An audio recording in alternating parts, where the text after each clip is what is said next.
உலக தமிழ் மக்கள் அனைவருக்கும் வணக்கம். தமிழ் கூறும் நல்லுலகிற்கு வணக்கம். இது உங்கள் learn to win Tamil YouTube channel. இன்னைக்கு பார்க்க போற இந்த video net banking, mobile banking, banking அப்படின்னா பயமா உங்களுக்கு? இந்த வீடியோவை முழுசாக நீங்கள் பார்த்தீங்கன்னா நீங்கள் ரொம்ப எளிமையாக நெட் பேங்கிங் பண்ணலாம், மொபைல் பேங்கிங் பண்ணலாம். பேங்க் பற்றி நீங்கள் கவலையே பட தேவையில்லை. இந்த வீடியோவில் பல தகவல்கள் உங்களுக்காக கொடுக்கப்பட்டிருக்கு. இந்த தகவல்களை நீங்கள் முழுசாக தெரிஞ்சுக்கிட்டாவே நீங்கள் நெட் பேங்கிங்கோ மொபைல் பேங்கிங்கோ அல்லது பேங்க்ன்ற பயம் கூட உங்களுக்கு தேவையில்லை. தவறாமல் ஸ்கிப் பண்ணாமல் இந்த வீடியோவை தொடர்ந்து பாருங்கள். இறுதியாக மறக்காமல் சப்ஸ்கிரைபும் பண்ணுங்கள். வாங்க வீடியோக்குள்ளே போகலாம். உலக தமிழ் மக்கள் அனைவருக்கும் வணக்கம். இது உங்கள் learn to win Tamil YouTube channel. இந்த சேனல் உங்களுக்கு பிடிச்சிருந்தா மறக்காமல் சப்ஸ்கிரைப் பண்ணுங்கள். பக்கத்தில் இருக்கிற நோட்டிஃபிகேஷன் பெல் பட்டனை கிளிக் பண்ணுங்கள்.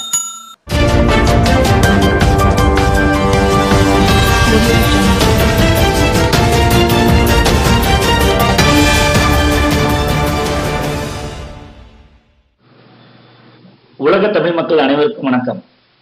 தமிழ் கூறும் நல்லுறவுக்கு வணக்கம். இப்போ இன்று நாம பார்க்க போற இந்த video net banking, mobile banking, பேங்க்னாவே பொதுவாகவே எல்லாருக்கும் ஒரு சின்ன பயம். காரணம், நெட் பேங்கிங் செய்யும் பொழுது சில விஷயங்கள் அந்த பேங்க் வேர்ட்ஸ் நமக்கு தெரியாதனால தவறுதலா நம்மளுடைய செயல்பாடு தவறி நம்மளுடைய வங்கி பணம் தவறுதலாக எங்கேயாவது சென்றுடுமா, அல்லது பேங்க்குள்ள போறப்போ சின்ன சின்ன பயம். காரணம், புதிய புதிய சொற்கள் பேங்க்குன்னு இருக்கு. அந்த பேங்க் வேர்ட்ஸ் நமக்கு தெரிஞ்சிருந்தா நெட் பேங்கிங் பயப்பட தேவையில்லை, மொபைல் பேங்கிங் பயப்பட தேவையில்லை, பேங்க்னாவே நம்ம பயப்பட தேவையில்லை. வாங்க நாம நெட் பேங்கிங் பயத்தை போக்கி, மொபைல் பேங்கிங் பயத்தை போக்கி, இந்த புது புது வேர்ட்ஸ் நம்ம தெரிஞ்சிருந்தா நாம பேங்க் ஹேண்டில் பண்றதோ நெட் பேங்கிங் மொபைல் பேங்கிங் செய்யறதோ ரொம்ப ரொம்ப ஈஸி. வாங்க பார்க்கலாம். அனைவருக்கும் வணக்கம். நாம் எந்த வங்கிக்கு சென்றாலும் வங்கிக்கென்று சில வார்த்தைகள் உள்ளது. அந்த வார்த்தைகள் தெரிந்தால் மட்டுமே நாம் வங்கியின் அனைத்து செயல்களையும் செய்ய முடியும். அத்தகைய வார்த்தைகளை இந்த வீடியோவில் தந்து அதற்கான அர்த்தங்களையும் தந்துள்ளேன். இதை தெரிந்தால் மட்டுமே நாம் பேங்கில் உள்ள ஃபார்ம், செலான், செக் மற்றும் இன்டர்நெட் பேங்கிங், மொபைல் பேங்கிங் செயல்களை எளிதாக செய்ய முடியும். வாருங்கள் அந்த புதிய வார்த்தைகளை தெரிந்து கொள்வோம். வங்கி வார்த்தைகளும் அதன் அர்த்தங்களும். பொதுவாக ஒவ்வொரு பேங்க்குக்கும் சில வேர்ட்ஸ், காமனான வேர்ட்ஸ் இருக்கும். மொபைல் பேங்கிங்கும் நெட் பேங்கிங்கும் அவ்வாறான வேர்ட்ஸ் இருக்கும். அதோடைய மீனிங் தெரிஞ்சா நம்ம இந்த மொபைல் பேங்கிங் நெட் பேங்கிங் செய்வது ரொம்ப ரொம்ப ஈஸி. நெஃப்ட், இது அடிக்கடி பயன்படுத்தக்கூடிய ஒரு வார்த்தை. ரூபாய் 2 லட்சத்துக்கு மேல நீங்க ஒருத்தருக்கு பணத்தை சென்ட் பண்ணணும்னா நீங்க நெஃப்ட்ன்ற முறையில தான் பணத்தை பரிமாற்றம் செய்ய முடியும். 2 லட்சம் மட்டும்தான் செய்ய முடியும். 2 லட்சத்திற்கு மேல போகணும்னா அதுக்கு rtgs என்ற இதன் முறையில தான் பரிமாற்றம் செய்ய முடியும். நெஃப்ட்னா ரூபாய் 2 லட்சம் வரை மட்டும்தான். rtgsனா ரூபாய் 2 லட்சத்திற்கு மேலேயும் பணம் பரிமாற்றம் செய்யலாம். நெஃப்ட்ல 2 லட்சத்துக்கு கீழே தான் செய்ய முடியும். IMPS, அதாவது 24 hours 7 daysல நாம உடனே ஃபண்ட் டிரான்ஸ்பர் பண்ணணும்னா இந்த IMPS என்ற இந்த முறைப்படி தான் ஃபண்ட் டிரான்ஸ்பர் செய்யணும். பெனிஃபிஷரி, பெனிஃபிஷரின்னு அடிக்கடி இந்த வார்த்தையை பார்ப்பீங்க. பணத்தை பெறுபவர், நீங்க அனுப்புறீங்க, பணத்தை பெறுபவருக்கு பெனிஃபிஷரின்னு பேரு. OTP, ஒன் டைம் பாஸ்வேர்டு சொல்லுவாங்க. இது உங்களுக்கு பல முறை நெட் பேங்கிங் செய்யறப்பயோ மொபைல் பேங்க் செய்யறப்பயோ ஒரு முறை மட்டுமே அந்த பாஸ்வேர்டை பயன்படுத்துறதுக்காக உங்களுக்கு தொலைபேசியில மொபைலுக்கு ஒரு பாஸ்வேர்டு வரும். அதுதான் OTP. IFSC கோடு, IFSC கோடுன்றது வங்கியின் தனிப்பட்ட குறியீடு விலாசம். ஒவ்வொரு வங்கிக்கும் தனியா IFSC கோடு இருக்கும். ஒரு IFSC கோடு நீங்க குறிப்பிட்டீங்கன்னா அது உலக தமிழ்நாட்டில் இந்தியாவில் ஒரே ஒரு வங்கிக்கு தான் அந்த நீங்க குறிப்பிடுற ஒரு IFSC கோடு இருக்கும். ஸ்பெசிபிக்கா பல வங்கிக்கு பல்வேறு வகையான IFSC கோடு தனித்தனியா ஒவ்வொன்று தான் இருக்குமே ஒழிய பல IFSC கோடு இருக்காது. அப்போ நீங்க எந்த வங்கியில கணக்கு வைத்திருக்கீங்களோ உங்களுடைய IFSC கோட் உங்களுடைய வங்கியை கேட்டு நீங்க தெரிஞ்சுக்கொள்ளுங்க. இல்லைன்னா உங்களுடைய பாஸ்புக்ல குறிப்பிடப்பட்டிருக்கும். பேய் பணத்தை பெறுபவர், அவர்தான் பணத்தை வாங்குபவர். கிரெடிட் வங்கியில் உங்கள் கணக்கில் தொகை வரவு வைப்பது. இப்ப உங்களுக்கு ஒரு மெசேஜ் வரும் எப்பயாவது, ₹500 credited in your account. கிரெடிட்னா என்ன? 500 ரூபாய் நமக்கு வந்திருக்கா இல்ல நாம செலுத்தணுமா அப்படின்னா அப்படி இல்லை. கிரெடிட் என்பது உங்கள் வங்கியில் வரவு வைப்பது. டெபிட் வங்கியில் உங்கள் கணக்கில் இருந்து தொகை எடுப்பது. ₹200 debited in your account அப்படின்னு ஒரு மெசேஜ் வந்ததுன்னா உங்களுடைய வங்கியிலிருந்து ₹200 எடுக்கப்பட்டுள்ளது. அப்போ வங்கியில வரவு வைப்பது கிரெடிட், எடுப்பது டெபிட். யூசர் பயன்படுத்துபவர். இந்த மொபைல்ல நீங்க அடிக்கடி இந்த வார்த்தையை பார்க்கலாம். User login ID internet banking பயன்படுத்த, மொபைல் பேங்கிங் பயன்படுத்த வங்கி ஒருவருக்கு அளிக்கப்படும் அடையாள சொல் லாகின் ஐடி. இது இன்டர்நெட்டுக்குள்ள நுழைவதற்கு பயன்படுத்தக்கூடிய ஒரு ஐடி. லாகின் லாகின்ற வார்த்தை என்னன்னா அந்த ஐடிய அந்த சம்பந்தப்பட்ட இன்டர்நெட்லயோ மொபைல் பேங்கிங்லயோ டைப் செய்து அந்த சேவையை பெறுவதற்காக அந்த அக்கௌண்ட்டுக்குள்ள நுழையிறதுக்கு தான் லாகின் பேர். அந்த ஐடி லாகின் ஐடி. அதை அந்த இடத்துல டைப் செய்து உள்ளே நுழைந்தீங்கன்னா அது பேர் லாகின் பண்ணுவது என்பது. லாக் அவுட் நீங்க ஒரு மொபைல் பேங்கிங்கோ அல்லது இன்டர்நெட் பேங்கிங்கோ பயன்படுத்தி அங்கு இருக்கக்கூடிய அந்த சேவைகளை செய்து முடித்துவிட்டு அந்த மொபைல் ஒர்க்கை விட்டு வெளியேறது தான் லாக் அவுட். ஃபண்ட் டிரான்ஸ்பர் பணத்தை நம் கணக்கில் இருந்து மற்றொரு கணக்கிற்கு மாற்றுவது தான் ஃபண்ட் டிரான்ஸ்பர். ஆட் பெனிஃபிஷரி இப்போ நாம சில வங்கிகள் கட்டாயமாக யாருக்கு நாம தொடர்ந்து பணம் அனுப்புறோமோ அவர்களை பெனிஃபிஷரியாக சேர்த்துக்கொள்ள வங்கி அதற்கான ஒரு அனுமதி அளித்திருக்கும். நாம பணம் பெறுபவருடைய நம்ம வங்கி சேவைகளை இணைக்கிறது தான் ஆட் பெனிஃபிஷரி. டெலிட் தேவையற்றதை நீக்குதல். Password internet mobile banking ATM போன்றவற்றை பாதுகாப்பாக பயன்படுத்த உருவாக்கப்பட்ட குறியீடு தான் பாஸ்வேர்டு. அதுக்கு தமிழ்ல கடவுள் சொல்லுன்னு சொல்லுவாங்க பாஸ்வேர்டு. லாகின் பாஸ்வேர்டு தங்கள் வங்கி கணக்கில் உள்ளே நுழைய பயன்படுத்தப்படும் குறியீடு. ஒரு வங்கிக்குள்ள லாகின் ஐடி வேறு, லாகின் பாஸ்வேர்டு வேறு. லாகின் ஐடியை டைப் செய்து நீங்கள் இன்டர்நெட் சேவைக்குள்ள நுழையிறது தான் லாகின் பாஸ்வேர்டு. இது ஃபண்ட் டிரான்ஸ்பர் பாஸ்வேர்டுக்கு இதற்கும் சம்பந்தம் இல்லை. லாகின் ஐடி இருக்கும், ஐடியை டைப் செஞ்சுட்டு அதற்காக கொடுக்கப்பட்ட பாஸ்வேர்டை கொடுத்தா வங்கி கணக்குக்கு உங்களுடைய கணக்குக்கு உள்ள இன்டர்நெட்டுக்கோ மொபைல் பேங்கிங்கோ உள்ளே செல்வதற்கு பயன்படக்கூடிய பாஸ்வேர்டு தான் லாகின் பாஸ்வேர்டு. டிரான்சாக்ஷன் பாஸ்வேர்டு இந்த பாஸ்வேர்டு தான் நீங்க உங்க பேங்க் அக்கௌண்ட்ல இருக்கக்கூடிய பணத்தை மற்றவர்களுக்கு அனுப்புவதற்காக பயன்படுத்தும் பொழுது இந்த பாஸ்வேர்டை நீங்க பயன்படுத்துவீங்க. இதுதான் டிரான்சாக்ஷன் பாஸ்வேர்டு. ஸ்பெஷல் கேரக்டர்ஸ் இப்போ பாஸ்வேர்டுக்கு ஸ்பெஷல் கேரக்டர்ஸை நீங்க ஆட் பண்ணுங்க அப்படின்ட்டு ஒரு சில குறியீடுகள் வரும்.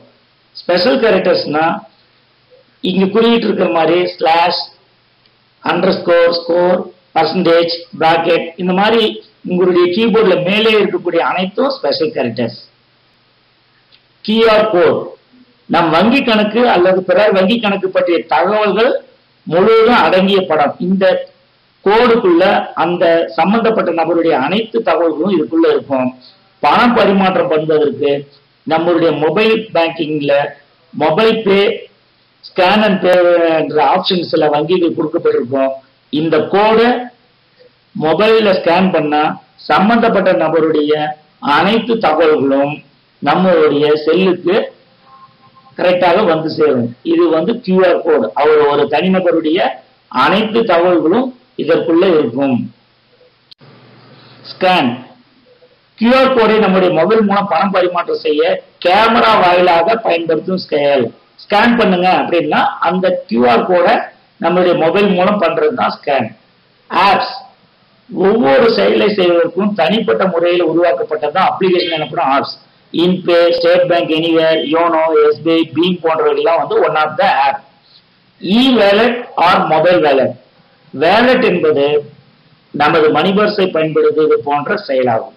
குறிப்பிட்ட நிறுவனங்கள் நாம் பண பரிமாற்றம் மேற்கொள்ள உருவாக்கப்பட்டது. இன்பே, பேடிஎம், ஓஎல்ஏ, பியூ மணி, ஐசிஐ பேக்கெட் இதெல்லாம் வந்து ஒரு இ வேலட். நம்ம பர்ஸ்ல பணத்தை வச்சுட்டு எப்படி செலவு பண்றோமோ அந்த மாதிரி இந்த இ வேலட்ல ஒரு குறிப்பிட்ட தொகையை மட்டும் வைத்துக்கொண்டு நம் செலவினங்களை மேற்கொள்வதுதான் e wallet or mobile wallet. SBI மூலமாக பயன்படுத்தப்படும் வேலட் யோனோ எஸ்பிஐ. பேடிஎம் தனியார் நிறுவனம் மூலம் பயன்படுத்தப்படும் வேலட். இன்பே இந்தியன் வங்கி மூலம் செயல்படும் mobile bank application. Pocket ICICI மூலம் செயல்படும் வேலட். பேயூ மணி தனியார் நிறுவனம் மூலம் பயன்படுத்தப்படும் வேலட். மோபிக்விக் தனியார் நிறுவனம் மூலம் பயன்படுத்தப்படும் e wallet. YONO SBI state bank மூலம் பயன்படுத்தப்படும் வேலட். ஆன்லைன் பர்ச்சேஸ் இன்டர்நெட் வாயிலா நம்மளுடைய அனைத்து தேவைகளை பயன்படுத்தும் பொருளை வாங்குவது தான் online purchase. COD online purchase பண்றப்போ இந்த சிஓடின்ற ஒரு வார்த்தை இருக்கும், கேஷ் ஆன் டெலிவரி. பொருள் நீங்கள் பெற்ற பின்னாடி நீங்கள் பணம் தர சம்மதிக்கிறீங்கன்றதுக்காக தான் இந்த சிஓடி.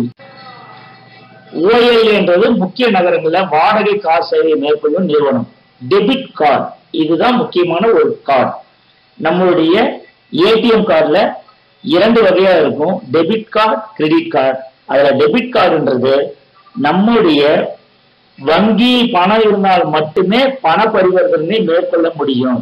டெபிட் கார்டு மூலியமா நீங்க பணம் செலுத்துறீங்க, ஏடிஎம்ல எடுக்கிறீங்க, அது டெபிட் கார்டுல பணம் வங்கியில் இருக்கணும். கிரெடிட் கார்டு நம்ம வங்கியில் பணம் இல்லாவிட்டாலும் நாம பல்வேறு பர்ச்சேஸ்ல பண பரிவர்த்தனை மற்ற கடைகளில் பர்ச்சேஸ் செய்திட வங்கியின் சட்ட திட்டங்கள் உட்பட்டு மேற்கொள்ளும் ஏடிஎம் கார்டு. இது கிரெடிட் கார்டு. இது கடன் அட்டைன்னு சொல்லுவாங்க. இந்த கிரெடிட் கார்டுல நமக்கு வங்கியில பணம் இருக்க தேவையில்ல. நாம எந்த கடையில வேணாலும் நாம பர்ச்சேஸ் பண்ணிக்கலாம். அவர்கள் குறிப்பிட்ட நாட்கள் 60 நாட்களுக்கு பிறகு நாம் வட்டியோடு வங்கிக்கு பணம் செலுத்தணும். கிரெடிட் கார்டுல பணம் எடுத்துட்டா அதோடு நம்ம பணி முடிங்கிறது இல்ல. 60 நாளுக்கு வட்டியில்லா கடனுக்காக வங்கியால் அறிமுகப்படுத்தப்பட்ட கார்டு தான் credit card. IRCTC Indian railway சேவைகளை பயன்படுத்துறதுக்கான வெப்சைட். இது நம்ம நெட் பேங்கிங்ல பயன்படுத்துவோம். ஸ்வைப் மிஷின் பாப். ஒவ்வொரு கடையிலையும் ஒரு சின்ன மிஷின் இருக்கும். அந்த மிஷின்ல வந்து நம்ம ஏடிஎம் கார்டை செருகி நாம ஸ்வைப் பண்ணி நம்மளுடைய பின் நம்பரை செலுத்தி நாம பணம் செலுத்துவோம். அந்த மிஷினுக்கு பேரு கடைகள், பெட்ரோல் பங்க், பல்வேறு இடங்கள்ல நம்ம பணம் காகித பணம் செலுத்தாம நம்மளுடைய டெபிட் கிரெடிட் கார்டுல பயன்படுத்தி இந்த மிஷின்ல நம்ம செலுத்தி சும்மா தேய்ச்சிட்டு ஸ்விப் பண்ணிட்டு பணத்தை செலுத்துறது தான் ஸ்வைப் மிஷின் பாப். மொபைல் பேங்கிங் செல்போன் வாயிலா வங்கிக்கே செல்லாம நம்மளுடைய அனைத்து வங்கி பண பரிவர்த்தனைகளை செயல்படுத்திட பயன்படுவது இந்த mobile bank application. Internet banking இணையம் வாயிலாக வங்கிக்கு செல்லாமல் நம்முடைய அனைத்து வங்கி பணி பரிவர்த்தனைகளை செயல்படுத்த பயன்படுவது. கணினியை, டேப் போன்றவற்றை பயன்படுத்தி இதை மேற்கொள்ளலாம். நம்ம பேங்குக்கு போக தேவையில்லை. நமக்கு பேங்குடைய பாஸ்வேர்டு, லாகின் பாஸ்வேர்டு, யூசர் பாஸ்வேர்ட்லாம் இருந்தா எந்த செயலும் நம்ம வீட்டில இருந்தே ஒரு வங்கியை செயல்படுத்த முடியும். ஏடிஎம் ஆட்டோமேட்டிக் டெல்லர் மிஷின் தான் ஏடிஎம். நம்மளுடைய பணத்தை எடுக்க வங்கிக்கு செல்லாமல் எந்த நேரத்திலும் பணம் எடுக்க வங்கியால் பல்வேறு இடங்களில் நிறுவப்பட்டுள்ள சேவை மிஷின். டெபாசிட் பணத்தை வங்கியில் நம் கணக்கிலோ மற்றொரு கணக்கிலோ செலுத்துவது தான் டெபாசிட். டெபாசிட் மிஷின் சில பேங்க்ல இருக்கும். பணத்தை நேரடியா நாம வந்து கவுண்டர்ல கொண்டு போய் செலுத்தாம அந்த பர்டிகுலர் டெபாசிட் மிஷின்ல நாம பணத்தை எந்த நேரத்தினாலும் செலுத்தினா சம்பந்தப்பட்ட நபருக்கு பணம் அவர்களுடைய கணக்கில் கிரெடிட் செய்யப்படும். டச் ஸ்கிரீன் நம்ம தொடுதிரையை தான் டச் ஸ்கிரீன் சொல்றோம். நம்ம ஏடிஎம்ல டச் பண்ணி சில செயல்பாடுகள் செய்யணும், அது டச் ஸ்கிரீன். டவுன்லோட் நமக்கு தேவையான தகவல்களை கணினி மற்றும் மொபைல் ஆப்பில் இருந்து தரவிறக்கம் செய்து சேமிப்பது. டவுன்லோடுனா நம்மளுடைய மொபைலுக்கு சேமிக்கிறது தான் டவுன்லோட்.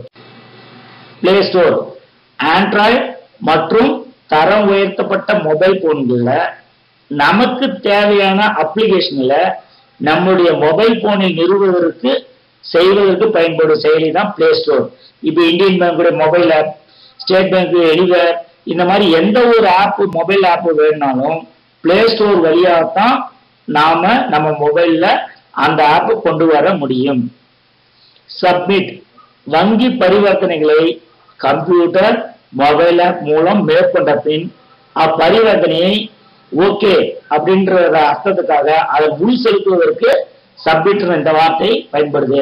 இதை கிளிக் பண்ணா நாம செய்த அனைத்து செயல்களும் சப்மிட் ஆயிடும்.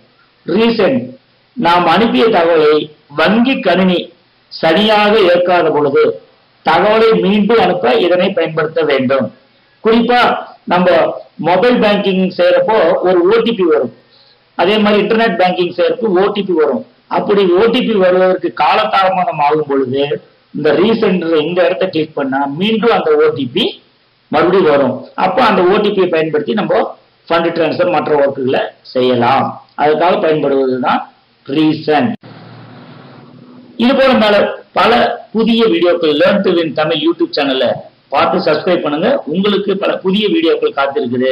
இந்த இடத்துல இருக்கக்கூடிய வீடியோவை நேரடியாக நீங்க மேல கிளிக் பண்ணீங்கன்னா இந்த வீடியோவை நேரடியாக நீங்க பார்க்கலாம். இங்க ஒரு வீடியோ கொடுத்திருக்கிறோம். இந்த வீடியோவை மேலே நீங்க நேரடியாக கிளிக் செய்தா அந்த வீடியோவை நீங்களும் பார்க்கலாம். நன்றி, வெல்கம், தேங்க்யூ.